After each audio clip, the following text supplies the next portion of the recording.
Hola a todos, bienvenidos, buenos días. Empezaremos en 5 minutitos para los que están conectados en Zoom y en Facebook. Muchas gracias.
Hola, ¿Qué hola, pasó, Albertito? ¿Ya pudiste ya lo logré. conectarte?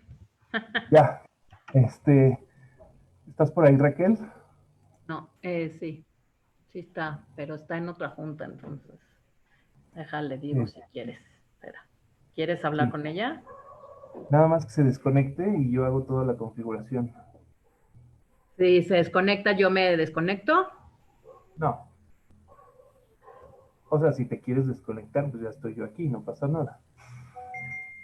¿Me puedes hacer host? Ah, ya está en Facebook, estás diciendo. Ok, ok, ¿Ya estás? sí. ¿Me pueden hacer host? Y ya me encargo yo de aquí.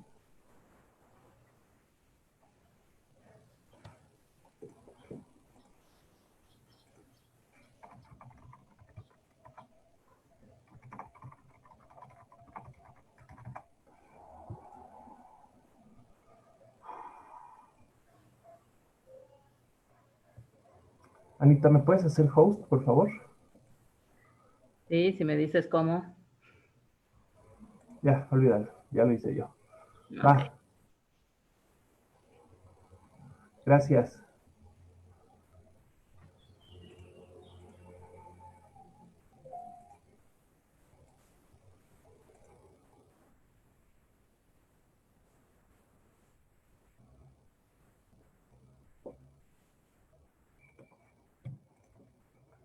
Shulamit, empezamos en 3 minutitos, en 5, 4, por ahí.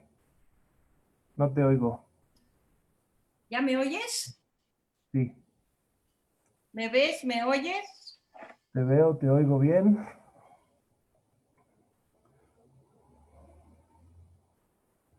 Estoy aquí, ¿ok? Entonces, Facebook.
Muy buenas tardes a todos, bienvenidos.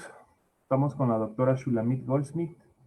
Hoy hablaremos sobre Juárez, hombre e historia. Perdón.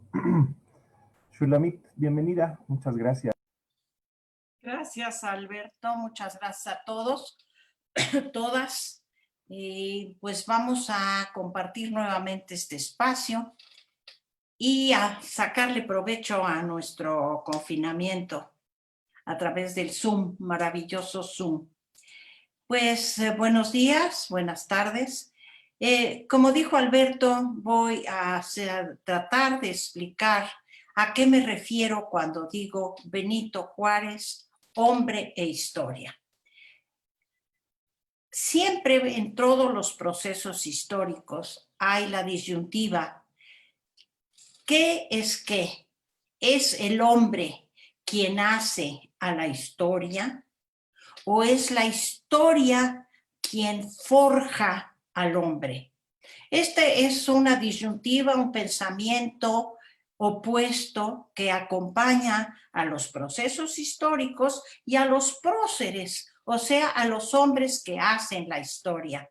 Hay muchísimos ejemplos de que es realmente un hombre, su energía, su desempeño, el que va a cambiar algún momento histórico, la dirección de una batalla, la dirección de un gobierno o hasta de un proceso total, o viceversa, si es el proceso histórico, los acontecimientos, el cambio de mentalidad, lo que va a forjar la personalidad del hombre. Esto es muy procedente en el caso de Benito Juárez. Vamos a ver y ustedes decidirán esta disyuntiva según el criterio de cada quien. Yo desde ahorita les digo, me confieso juarista, creo que es uno de los arquitectos de nuestro país.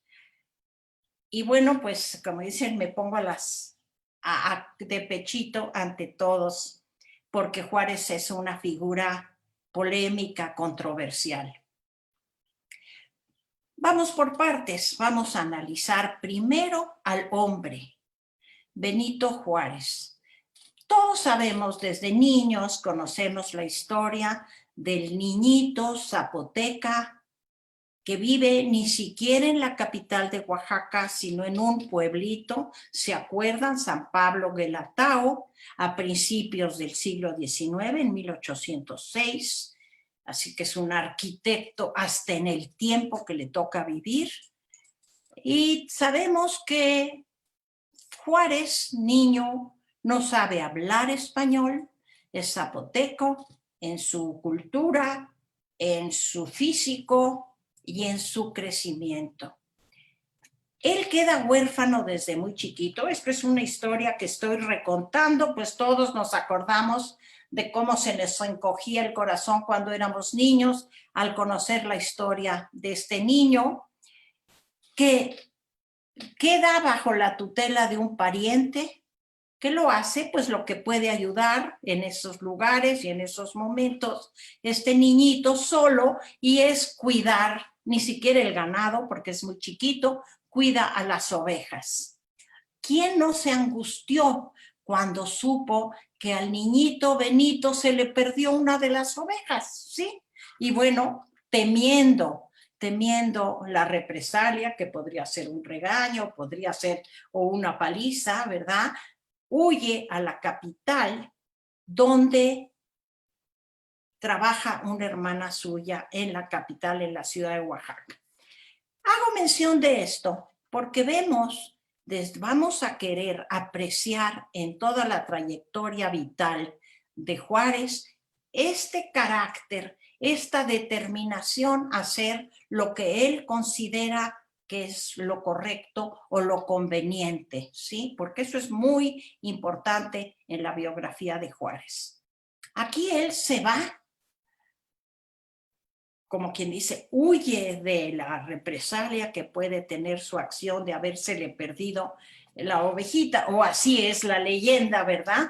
La cosa es que Juárez llega muy niño, pasado los 11, 12 años, a la ciudad de Oaxaca. Ahí encuentra a su hermana, trabaja con un notario, con un actuario, lo que hoy tiene un actuario, un notario, que se toma el trabajo de irlo educando, de enseñarle apenas a los 12 años el español. También la hermana trabajaba con la familia Maza, que eso nos suena, ¿verdad? Su esposa va a ser Margarita Maza. Y entonces, este joven que empieza a educarse bajo la tutela del señor Salanueva, no importan los nombres, ¿verdad? Va a crecer buscando una educación. Su preceptor, el señor Salanueva, quiere que él sea clérigo, porque para aquel entonces eran las carreras que estaban accesibles, o si tenías fortuna eras terrateniente, o la carrera militar, o la carrera eclesiástica. Pues aquí vemos nuevamente a un Juárez que sabe lo que quiere y que no va a seguir lo que su preceptor le indica, que es la carrera eclesiástica, y va a estudiar la carrera de abogado. Aquí nos detenemos tantito. Aquí está el hombre, aquí está la historia. ¿Por qué digo eso? Porque unos años antes, Juárez no hubiera sido abogado, no hubiera tenido la oportunidad de ser abogado. Aquí vemos cómo la historia va penetrando, va compenetrándose en la vida de Juárez, porque para mitades, por los años 40 del siglo XIX, ya ha ido poco a poco cambiando la mentalidad de los mexicanos, de cierto número de mexicanos, claro está, ¿verdad? Las ideas de la Revolución Francesa, la Constitución de los Estados Unidos, el crecimiento tan golpeado, como ya hemos visto, de los mexicanos en el siglo XIX, de cualquier manera van abriendo campo a nuevos saberes y a nuevos conoceres. O sea, que ya hay la posibilidad de educarse fuera de esas tres otras carreras que acabo de mencionar. Y entonces, desobedeciendo o contraviniendo lo que su preceptor le indica, Juárez se inscribe en el Instituto de Ciencias y Artes, que es el equivalente a una preparatoria y después a una educación universitaria, y se convierte en un abogado. Fíjense ustedes aquí la personalidad de Juárez. Sabemos que entonces, como ahora en nuestro país o en el mundo entero, prevalece el racismo, el clasismo y el racismo. Y Juárez es un hombre de piel oscura, de pelo rebelde, indudablemente con un aspecto indígena que nunca le interesó borrarse, pero que tiene que contrarrestar el racismo existente. ¿Y cómo lo va a contrarrestar? Con su personalidad, con sus conocimientos. Y entonces vemos para la mitad del siglo XIX a un Juárez joven, inteligente, formado en las leyes. También hay que acordarse que en aquel entonces, también hoy, la carrera de leyes trae consigo filosofía, trae literatura, ¿verdad? Era todavía una educación como más tipo griego. Y Juárez lo tenemos en el gobierno.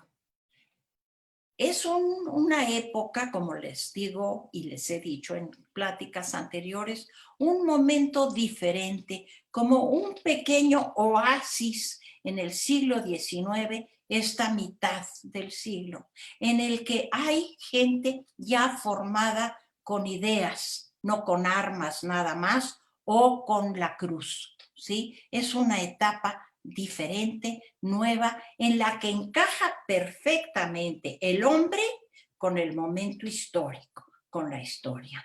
Y Juárez va a poder ser primero gobernador provisional de Oaxaca, después fue gobernador electo, pero en el interín tiene diversos cargos de bastante importancia en los gabinetes de los presidentes de ese momento, hasta el momento en que nuevamente la historia le va a dar la oportunidad a Juárez de brincar a ser quien fue. ¿Y cuál es esto? Una torpeza del presidente en turno, que era, pobrecito don Ignacio Comonfort, que le cabe el honor de haber sido el único presidente que se dio un autogolpe de Estado. Y entonces Ignacio Comonfort, que era presidente, comete un terrible error por su timidez, por su indecisión. Y entonces en un momento dado, que esto es otra historia muy interesante, pero no para ahorita, en este momento el país se queda acéfalo. O sea, no hay presidente porque Ignacio Comonfort, que había sido elegido presidente, queda fuera de la jugada. ¿Y quién es, según la Constitución recién estrenada de 1857, a quién le corresponde el cargo de presidente? Pues al presidente de la Suprema Corte de Justicia. ¿Y quién es en ese momento? Pues es, para bien de nuestro país, Benito Juárez. Entonces, sin haberlo buscado, simplemente a través de su avanzar en la carrera, en los puestos políticos, Juárez es nombrado presidente de la República. Como les digo, este es un momento distinto de México. Este es un momento en que es evidente que México tiene que cambiar. Como siempre estamos en vías de cambio, ¿verdad? Aquí, para el cambio importante que tiene que hacerse en este país, se van a emitir leyes, se van a promulgar leyes que hasta el día de hoy sostienen a nuestro país, como fue la separación iglesia-estado, la configuración de un registro civil, la educación laica, la desamortización de los bienes de la iglesia. Fíjense, más siglo y medio atrás, estos preceptos tan importantes se emitieron y siguen y deben seguir vigentes hasta el día de hoy. Y Juárez es uno de los arquitectos. Una de estas leyes es la ley Juárez, la ley Lerdo, la ley Iglesias. Curiosamente, la ley Iglesias es la que le quita el poder a la iglesia, ¿verdad?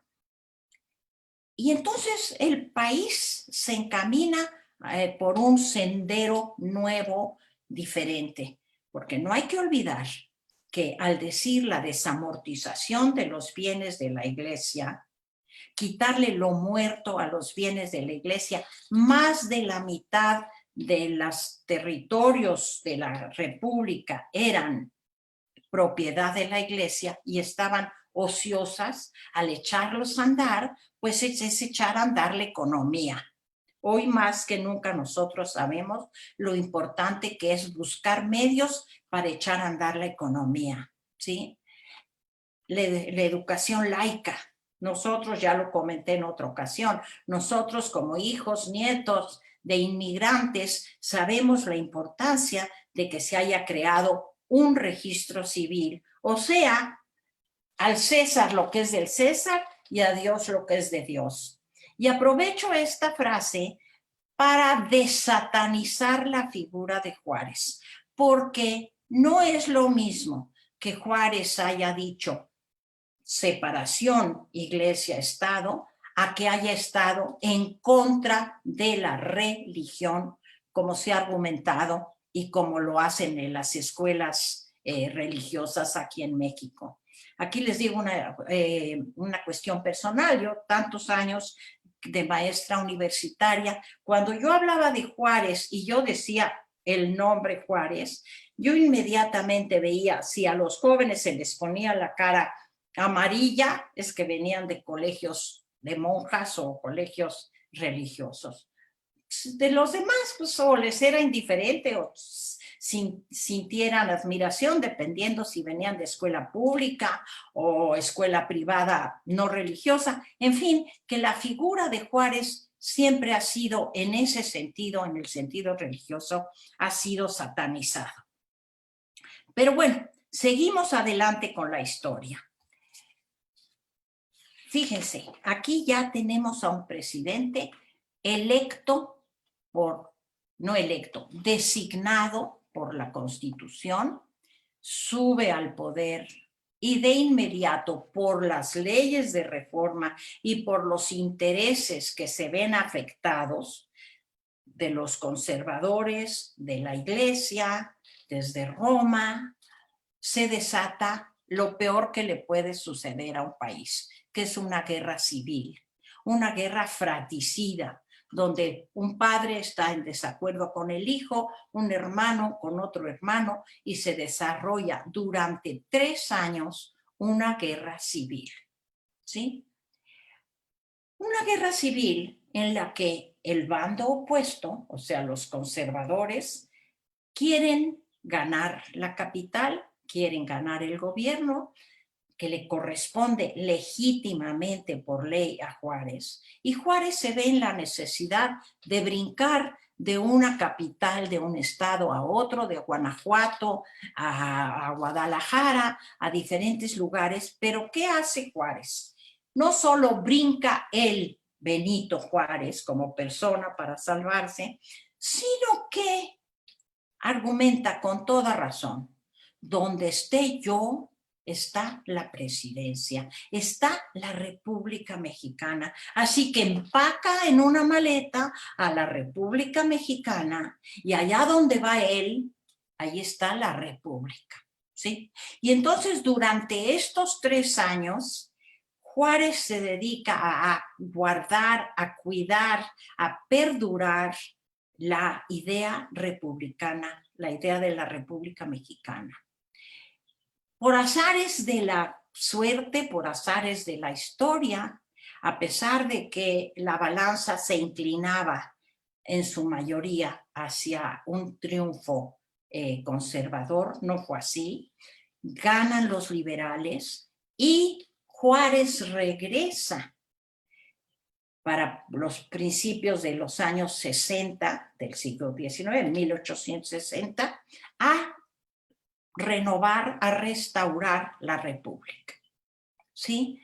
Y uno de sus primeros actos como presidente de la República, que tiene que atender las finanzas, dice: México está endeudado internamente y lo peor, externamente. Está endeudado con Francia, con Inglaterra, con España, y con muy buen tino y con una idea internacionalista, Juárez habla con los gobiernos y declara que va a suspender por un tiempo el pago de las deudas externas. ¿Qué va a suceder? Nuestro país se va a ver envuelto nuevamente en las, no voy a decir garras, pero sí en los intereses de las potencias europeas. Se van a unir en el año 1860 los ingleses, los franceses, los españoles, se reúnen en Londres, en la Convención de Londres, y deciden que van a invadir México, ¿sí? Me dicen, sobre el perro flaco caen las pulgas, a ver qué le sacamos cada uno.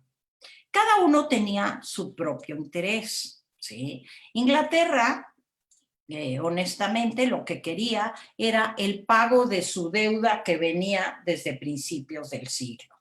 Como quien dice aquí, era el pago de la deuda. España ve la oportunidad de volver a ser la dueña de su virreinato, de regresar al pasado, Francia no tiene nada que hacer. Van a argumentar motivos verdaderamente baladíes, tontos, ¿sí? Como fue el de la guerra de los pasteles a principios del siglo también, pero también a Francia le había entrado muy cercano la idea de las minas de oro en Sonora.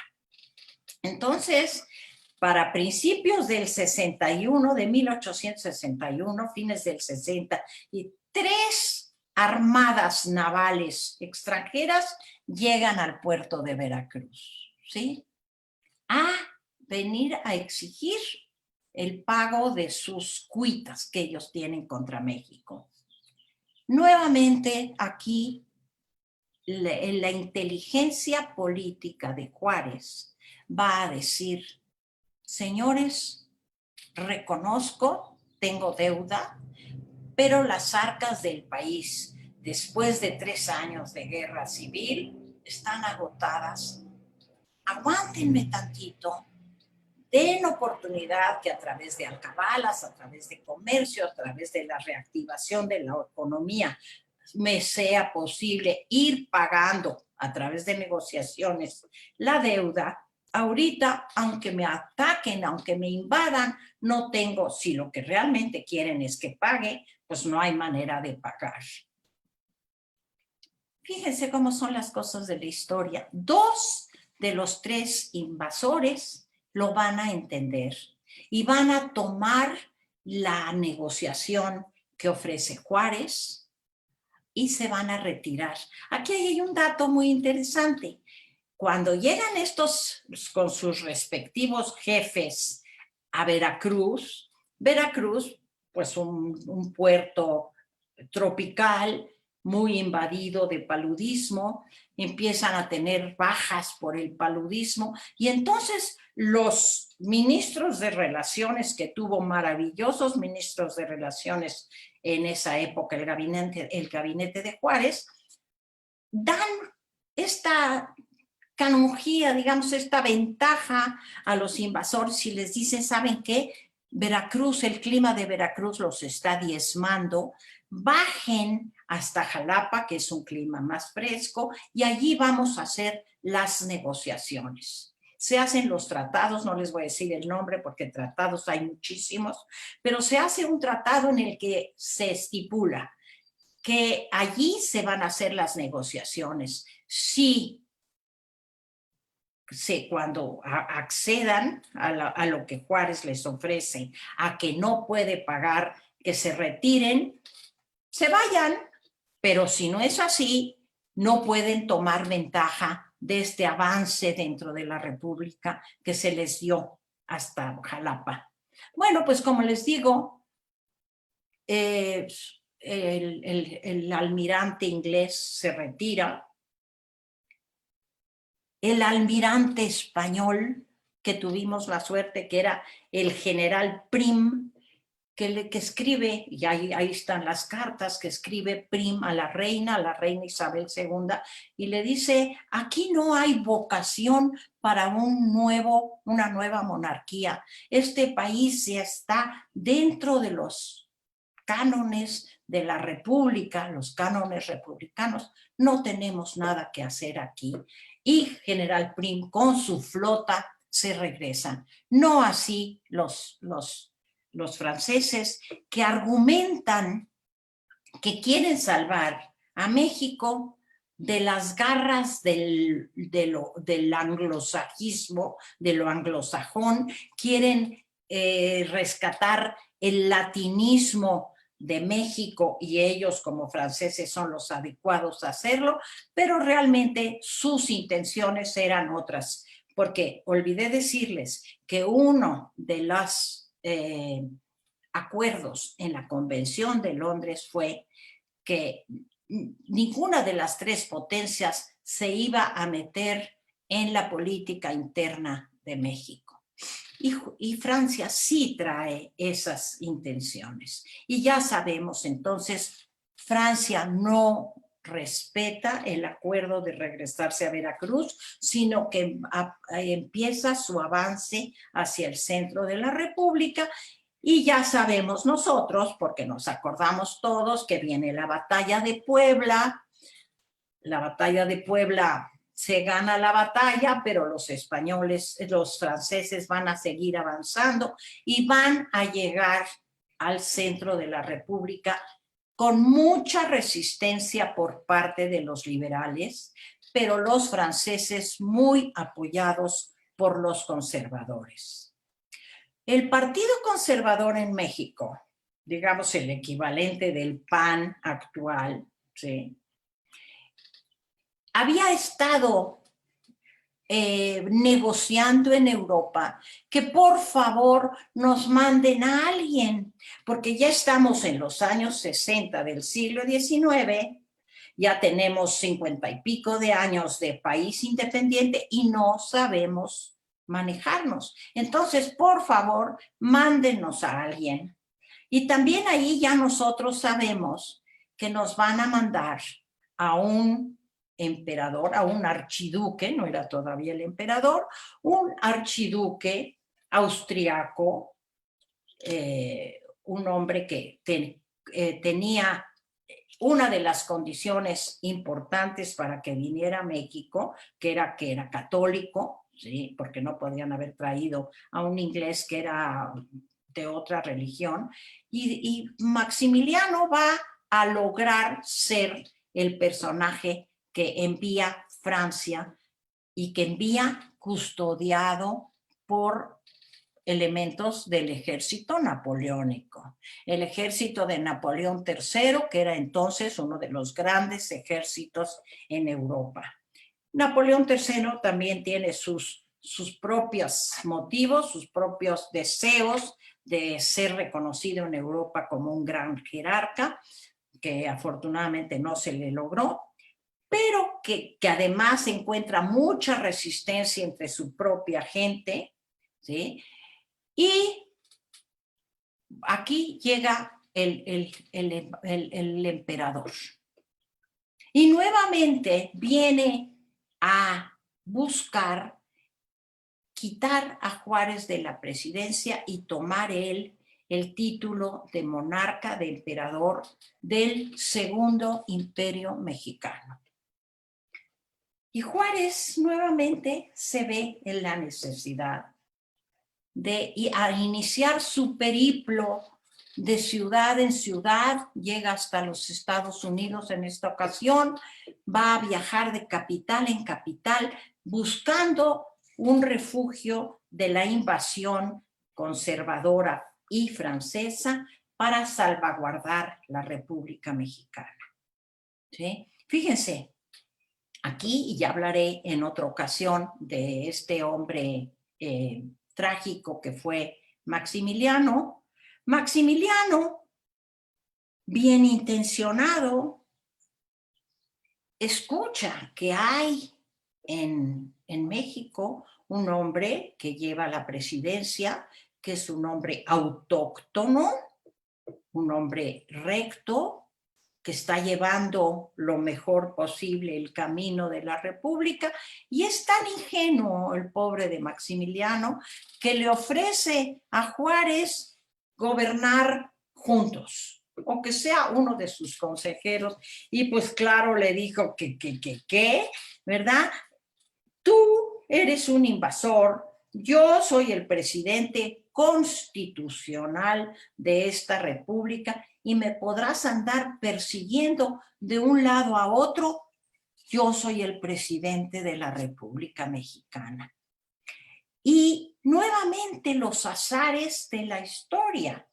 Imagínense los liberales, sí, con Ignacio Zaragoza y generales improvisados como el propio Díaz era en su momento, sí, contra elementos del ejército napoleónico.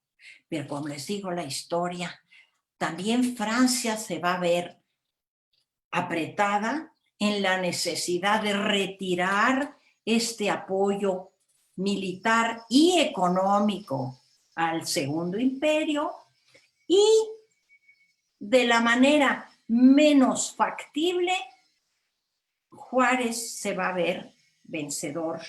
Juárez, más que Juárez, la República. La República, como se llamó, rimbombante, porque hasta el día de hoy no lo hemos conseguido, una república democrática, representativa y federal, frente a una monarquía conservadora,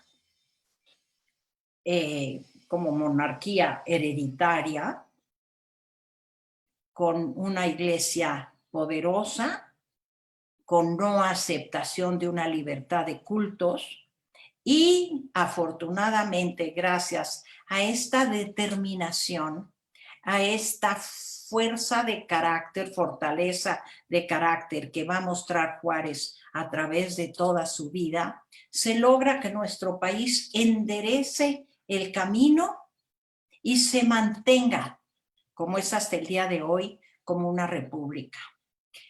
Sería cosa de preguntarnos, ¿qué hubiera sido si en lugar de este Juárez, firme, determinado, confiado en sus ideas, obstinado, perseverante, en fin, infinidad de adjetivos que se le pueden atribuir a Juárez, hubiera titubeado, hubiera dicho, me es más cómodo o unirme al invasor y ser parte de un gobierno mixto, bicéfalo, o enfrentar el dilema con fortaleza y con sus ideas, ¿sí? Aquí no hay lugar para que una potencia extranjera, sea lo que sea la que sea, venga a tomar un lugar que le corresponde a un México que ha luchado tanto para salir adelante. Ya hablamos anteriormente de la lucha de todo el siglo XIX por determinar si centralismo, federalismo, si liberal o conservador, si imperio o república. Y aquí en el tiempo de Juárez está en sus manos de él tomar el camino correcto. Y creo, en mi parecer, y la historia en este momento me da la razón, con todos los tropiezos que seguimos dando, somos una república. Y somos una república laica con intenciones de democracia. Aquí yo les digo, repito, ¿cuánto tuvo que haber luchado Juárez? ¿Cuánta debió haber sido la personalidad y los conocimientos y la formación de Juárez para ir adelantando, escalando y contrarrestando, como les dije en un principio, este mal que existe, que es el racismo? Y Juárez lo superó. Y hoy en día, este niñito que no hablaba español, que aprende a hablar español cuando tiene 11, 12 años, los rudimentos del español, es hoy el gran Juárez, controvertido, el benemérito de las Américas, el hombre cuyos lemas y cuyos dichos son vigentes hasta el día de hoy y son vigentes en cualquier parte del mundo, ¿sí? Una cosa que olvidaba hasta en su vida personal, Juárez, que siempre cuidó mucho su apariencia, ¿sí? Consciente de lo que era el racismo, no se vestía como indígena, sino siempre bien trajeado, de oscuro, en ocasiones solemnes siempre de frac. Se va a pretender y a casarse con la hija de el patrón de su hermana, la hija adoptada, la hija única del señor Maza, doña Margarita, 20 años más joven que él, se casa con ella. Ella va a ser una esposa fiel, una esposa que le dio muchos hijos, muchos de los cuales por la época murieron al nacer, pero ella, cuando él se tenía que ausentar, ella se mantuvo siempre a su lado y firme. Murió joven, pero no obstó para que tuvieran un montonal de hijos. Margarita, cuando iba a morir, y aquí vemos también la grandeza de Juárez, le pide que se quiere casar por la iglesia con él y Juárez accede, ¿sí? Como hay, eso no lo he comprobado yo, pero se dice que también se bautizó a sus hijos, que no lo dudo porque la época sería impensable que no lo hubiera hecho. Así que una cosa era el Juárez, que dice una cosa es el gobierno y otra cosa es la religión. En tu casa tú puedes hacer tu religiosidad que tú quieras. En la vida pública, no. Entonces, pues eso es lo que yo les puedo decir del presidente Juárez, de cómo el hombre, el carácter de un hombre determinó, porque ese es, yo creo, el adjetivo más aplicable a Juárez, determinado, convencido de sus ideas y luchador por sus ideas, ¿sí? Nunca titubeó. Se le echa mucho en cara que se eternizó, no se eternizó porque se murió a los 66 años, pero que estuvo en el poder demasiado tiempo, sí. Que debió haber convocado elecciones, sí, pero imaginemos unas elecciones cuando tenemos tres potencias amenazándonos. Unas elecciones cuando el país está en una guerra civil fratricida. ¿Cómo se llevan a cabo las elecciones? Si ya sabemos que las elecciones son siempre, hasta el día de hoy, tan conflictivas en nuestro país, Juárez, con este entendimiento claro que tenía, dijo, no es momento para revolver el río y presentarnos a elecciones. Levantó mucha roncha. Muchos de sus propios generales que pensaban que ya les correspondía la silla presidencial se rebelaban, pero nuevamente la historia le ayudó a Juárez. Y en 1872, siendo un hombre, pues lo que hoy consideramos joven, de 66 años, de un infarto muere. Y muere en gloria, muere en la cúspide de su poder. Pues es lo que yo les puedo decir. Muchas gracias. Y si ustedes quieren hacerme unas preguntas, con todo gusto. Alberto. Shulamit, muchas gracias. Tenemos a Linda. Linda, adelante.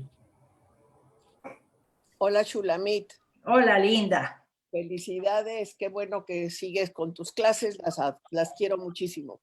Gracias, Linda. Oye, lo que te quería preguntar es, ¿cuántos años estuvo Juárez en el poder?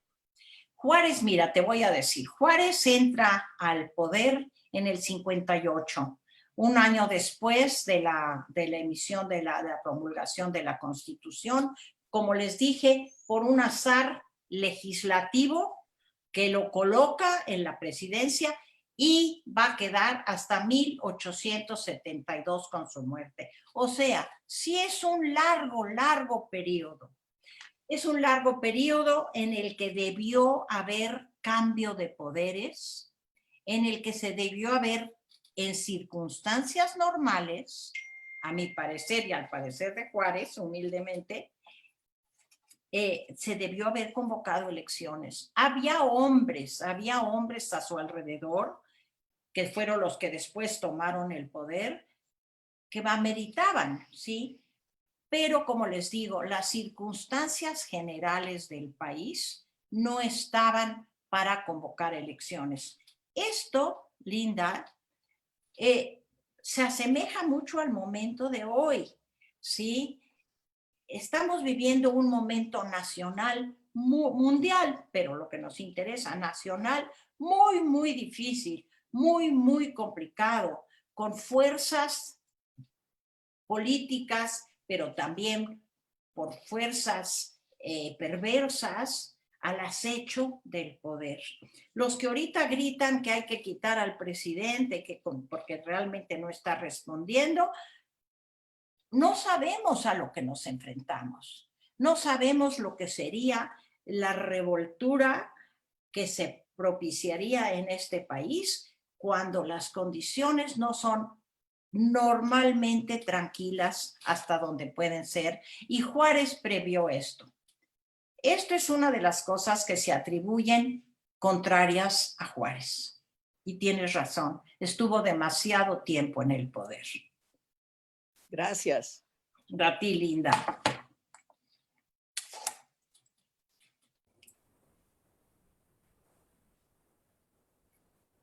Lilian, adelante. Hola, Shulamit. Hola, Lilian.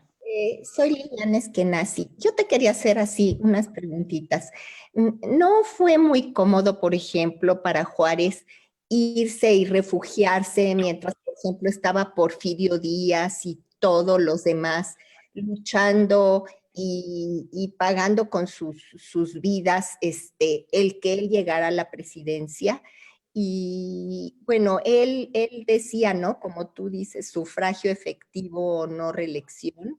No, Y, él no utiliza ¿no? Bueno, no, pero... Sufragio efectivo, no reelección, viene hasta Madero, que Ajá. también Porfirio Díaz habla de no reelección, pero en cierta forma tienes razón, Linda. Lilian, la Constitución ya habla de la no reelección, pero el lema de sufragio efectivo no reelección es hasta Madero a principios del siglo XX.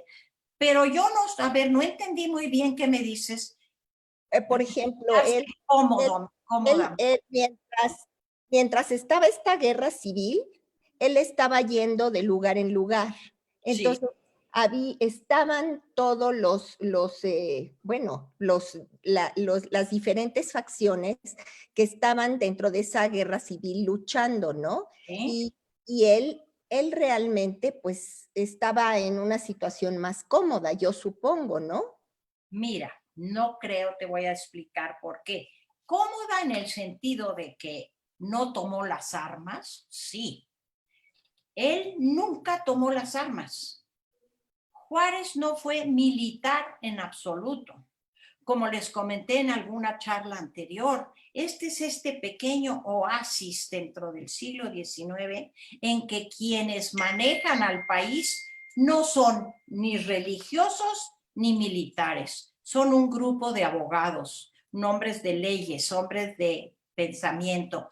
Juárez no le fue nada cómodo, no le era nada cómodo llevar el paquete de la presidencia de un lugar a otro, abandonar la capital del país, abandonar a su familia y a sus hijos. Como les dije, ella, porque le tocó una buena esposa que se mantuvo a su lado y se mantuvo fiel, pero no fue nada cómodo. Ahora, cómodo en el sentido de que no salió a la batalla, pues eso sí, pero él asumió su parte de la historia, que era la parte legal, la parte de defensa del sistema político, que yo no lo veo que hubiera sido cómodo que en medio de la guerra tienen que andar de un lugar a otro cuidándose, y hay muchas, sería motivo de otra plática, todas las veces que él se vio a punto de morir porque otros lo acechaban, lo amenazaban, no fue nada cómodo. También creo que muchos de nosotros que estudiamos historia de México se acuerdan cuando entran los conservadores a la propia oficina de Juárez, a su despacho, ¿sí? Y levantan armas en contra de él. Y uno de sus propios, de su gabinete, don Guillermo Prieto, se le pone enfrente para cuidar su vida con aquella famosa frase que todos escuchamos en la secundaria o por allí, que decía, los valientes no asesinan. Y Juárez salva su vida por un pelito, ¿sí? si tú te refieres a comodidad en el sentido de que otros están en la plaza de la batalla, en el campo de batalla, sí, Sí, por sí, supuesto. no, pero es que eso no es comodidad, Lilian. Eso es lo que le tocó a él. Él no era soldado. Él no tenía por qué estar en el campo de batalla. Porfirio Díaz estaba en el campo de batalla. Ignacio Zaragoza estaba en el campo de batalla. Él estaba en el lugar legislativo que le correspondía, pero nada cómodo. Y por ejemplo, Shulamit, todo el problema que hay a la fecha con el reparto de las tierras no viene de ciertos errores que cometió Juárez. Sí, tienes toda la razón. Miren, para encontrarle, ¿cómo se dice? Pedradas a Juárez hay muchísimas. Y sí tienes razón. Miren, en estas leyes de reforma que acabo de mencionar, que eran importantísimas para México, redistribuir la tierra, deshacer las comunidades religiosas, pero también se deshicieron las comunidades indígenas, ¿sí?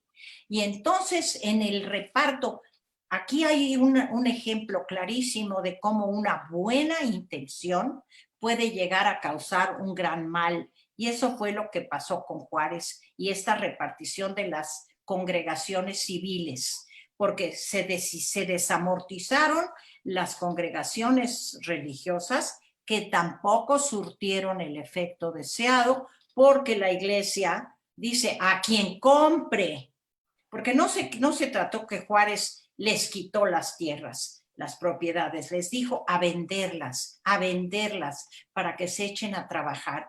Pero la iglesia dice, aquel que las compre queda excomulgado. Y ahí les digo, es una de las causas de la guerra, de esa primera guerra civil. Pero el error, como tú bien mencionas, es que las congregaciones indígenas también se separan, se tienen que fraccionar, que fragmentar, y esto va a traer un enorme problema para las tierras de los indígenas. ¿Por qué? Porque muchos de ellos no tenían papeles, se habían perdido en aquellas mercedes que les había dado la corona española, las mercedes, o sea, la propiedad de la tierra, y no las tienen el tatarabuelo que ya se murió, y entonces se pierden muchas propiedades y siempre hay alguien con dinero, con astucia, que la compra, ¿sí? Y entonces se hacen los grandes latifundios. En eso tienes toda la razón. El nacimiento de los grandes latifundios que existen hasta hoy, que se trataron de quitar con la Revolución Mexicana, se propicia por una de las leyes de reforma emitidas por Juárez. Quiero decirles, tienen toda la razón. Juárez fue un gran personaje, un gran presidente, pero cometió muchos errores. Creo que no hay una persona, un hombre político, ni religioso, ni una mamá, ni un papá, que todo lo que hacemos está bien hecho. Somos muy buenos en unas cosas y que tenemos grandes aciertos, como los tuvo Juárez, pero tuvo grandísimos errores. Y en eso tienes toda la razón.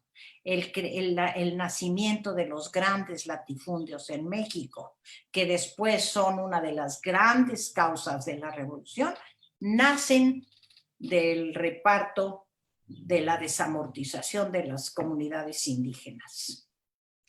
Gracias, Shulamit. De nada, gracias a ti, Lilian.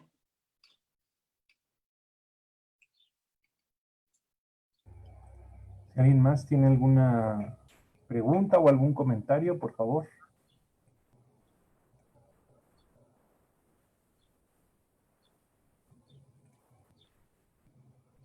Pues al parecer no hay más, Shulamit. Bueno, pues les agradezco mucho su atención y gracias tenemos una Alberto, más, gracias a la Keile. Aquí ya está Amelie Beraja. Hola, ¿cómo estás, Amelie. Shulamit? Hola, Como siempre, muy agradecida. A ti. Yo sé que esto es tema de otra plática y sí me gustaría muchísimo que nos las pudieras dar, es la situación con Maximiliano, ¿no? Porque yo sé que él llegó, al final de cuentas, él llegó porque lo trajeron, ¿no? Sí. Entonces, esa situación, sobre todo hay una carta que Maximiliano escribe la noche antes de su muerte, que es de verdad muy, muy, muy conmovedora, porque al final de cuentas él también fue una víctima, ¿cierto? Así es. Así Ahora, es. la relación de Juárez con Maximiliano es totalmente justificada, totalmente justificada. Son invasores que vienen a poner una monarquía en un país que va mucho más allá que eso. Pero toda esa relación de Juárez y Maximiliano es una historia de veras que ojalá nos pudieras platicar. Gracias, Porque Amelie. Pues déjame decirte que afortunadamente no eres la única, le han hecho peticiones a Anita Feinsohn, de la que hile que hable yo de Maximiliano, y espero la próxima, porque creo que si voy a hablar de Maximiliano, la próxima miércoles sería el momento adecuado, porque es la figura contrapuesta a la figura de la que hablé hoy, que es Juárez. Tienes toda la razón. Maximiliano es una trágica figura muy, muy interesante que corresponde muy bien a este momento y que podríamos hablar de ella próximamente. Te agradezco mucho la sugerencia y espero pronto poder complacerla. Gracias, Amelie. no, gracias a ti. Tu clase es maravillosa, la forma de exponerlo más. Yo estoy muy agradecida y muy feliz de tomar estas clases. Mil gracias, Amelie. Qué amable eres. Muchas gracias.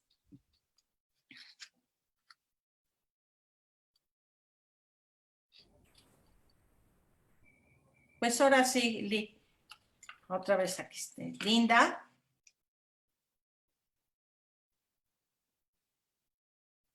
Linda. Alberto, ¿está Linda? Sí, Linda, ¿puedes activar tu micrófono, por favor? Perdón, fue accidental, pero me estaba preguntando una amiga que si podría sugerirte otros, te voy a leer. Dice, la Constitución, las leyes de reforma y la guerra cristera.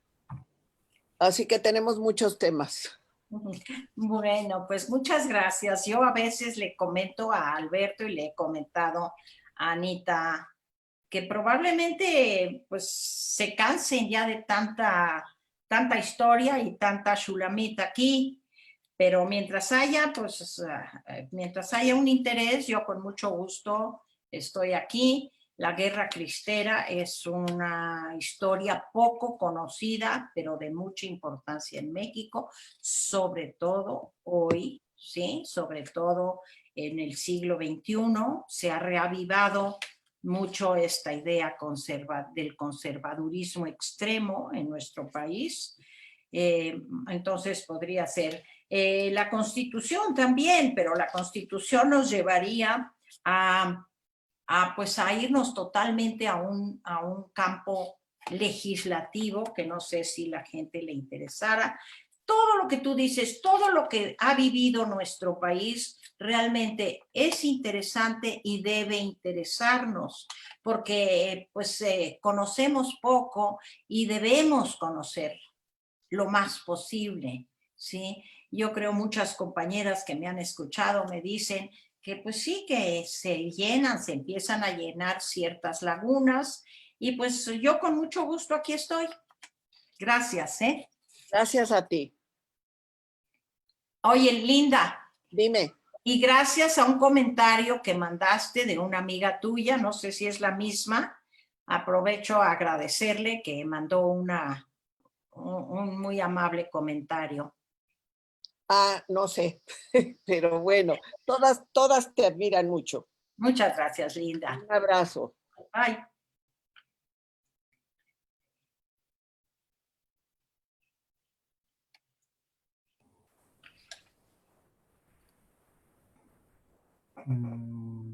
Bueno, Shulamit, pues muchísimas gracias. Gracias No a ti, veo más Alberto, y comentarios. gracias a todos. Y nos vemos pronto, primero Dios. Que estén muy bien, cuídense. Quédense en casa. Bye. Tú también, Shulamit, gracias.